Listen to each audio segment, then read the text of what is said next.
प्रशांत किशोर ने बिहार की राजनीति में वो लकीर खींच दी है जिस लकीर के आगे पीछे पुरानी से पुरानी पार्टियां भी दिखाई नहीं देती। दरअसल बात यह है कि जितने भी प्रबुद्ध लोग हैं वो प्रशांत किशोर के समर्थन में आ गए हैं, चाहे वो विश्वविख्यात अवध ओझा हो या फिर खान सर हो या फिर बॉलीवुड के सुपरस्टार मनोज वाजपेयी या पंकज त्रिपाठी हो। सब लोग प्रशांत किशोर के साथ खड़े हो गए हैं, उनका समर्थन कर रहे हैं और उनको लगने लगा है कि बिहार में अगर परिवर्तन चाहिए तो इसके लिए प्रशांत किशोर ही कुछ कर सकते हैं, दूसरा कोई और नेता नहीं है।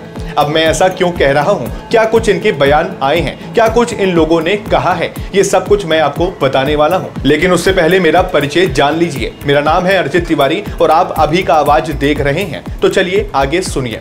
आपको बता दें कि 2 अक्टूबर को प्रशांत किशोर ने अपनी पार्टी बनाई और उसके बाद से बिहार में सियासत तेज है। सबकी नजर में प्रशांत किशोर खटक रहे हैं, सबके ध्यान में प्रशांत किशोर हैं कि भाई इनसे कैसे निपटना है, क्योंकि इनके साथ जो लोग खड़े हैं वो काफी स्ट्रांग हैं। पहले ही प्रशांत किशोर ने इस बात का दावा कर दिया है कि भाई साहब उनके साथ तो आईएएस और आईपीएस का पूरा सिस्टम काम कर रहा है। जी हां, बिल्कुल सही सुना, सभी लोग उनके पार्टी के साथ जुड़े हुए हैं। इसके बाद उन्होंने एक मीटिंग के दौरान कह दिया था कि जितने भी डॉक्टर्स और जितने भी वकील हैं वो सब मेरे साथ आके जुड़ गए हैं।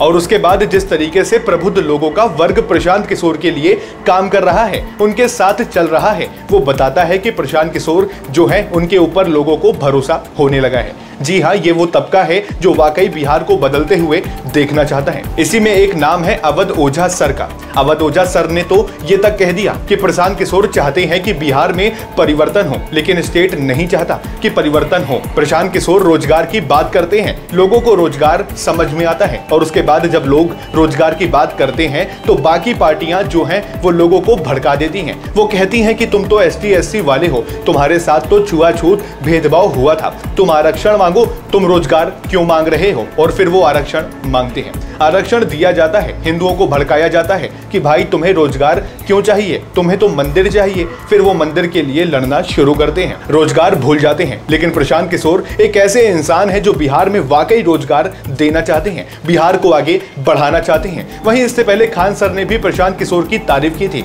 उन्होंने कहा था कि 2019 के दौरान जब प्रशांत किशोर महाराष्ट्र में एक पार्टी को समर्थन दे रहे थे, उस वक्त जब वो पार्टी जीत गई, सरकार में आ गई, तब उनसे पूछा गया कि आपको क्या चाहिए, बता दीजिए, आप कितने फीस लेंगे ये भी बता दीजिए। तब प्रशांत किशोर ने कहा था कि मुझे कोई भी फीस नहीं चाहिए, बस आगे से कोई बिहारी यहाँ पे मजदूरी करने आए तो उसको बिहारी कह के गाली मत दीजिएगा, उसके साथ मारपीट मत कीजिएगा। और इस बात का असर भी देखने को मिला है। और जहां तक आप लोगों ने भी ये देखा होगा कि जो महाराष्ट्र में बिहारियों के साथ सलूक हो रहा था वो सलूक कम हो गया है, लोग उनको इज्जत देने लगे हैं, लोग उनकी रिस्पेक्ट करने लगे हैं। और इसी बात को खान सर अपने बच्चों को यानी अपने छात्रों को समझा रहे थे, प्रशांत किशोर के बारे में ये समझाने का प्रयास कर रहे थे कि किस तरीके से वो बिहार को बदल रहे हैं और किस तरीके से बाकी स्टेट में आप बिहारियों को इज्जत मिल रही है। उसमें प्रशांत किशोर की अहम भूमिका है। उसके बाद पंकज त्रिपाठी से एक मीडिया इंटरव्यू में पूछा गया था कि भाई आप बिहार से आते हैं, बिहार को बदलते हुए देखना भी चाहते हैं, तो आखिर कौन ऐसा नेता है जो बिहार को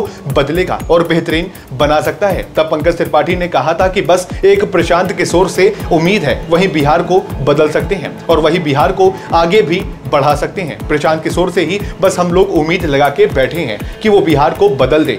वहीं उसके बाद मनोज वाजपेयी ने भी कहा था कि उनके काम और वो जिस तरीके से पदयात्रा कर रहे हैं, लोगों के बीच जा रहे हैं, जिस तरीके से अपने मुद्दों को रख रहे हैं, वो हमें बहुत अच्छा लगता है, हमें प्रभावित करता है। और प्रशांत किशोर ही हैं जो एक अच्छे लीडर के रूप में बिहार में उभर रहे हैं। अब आप समझ जाइए कि इनके साथ साथ कई और भी अधिकारी हैं जो प्रशांत किशोर के साथ हैं, बाकी जनता लोग तो उनके साथ है ही।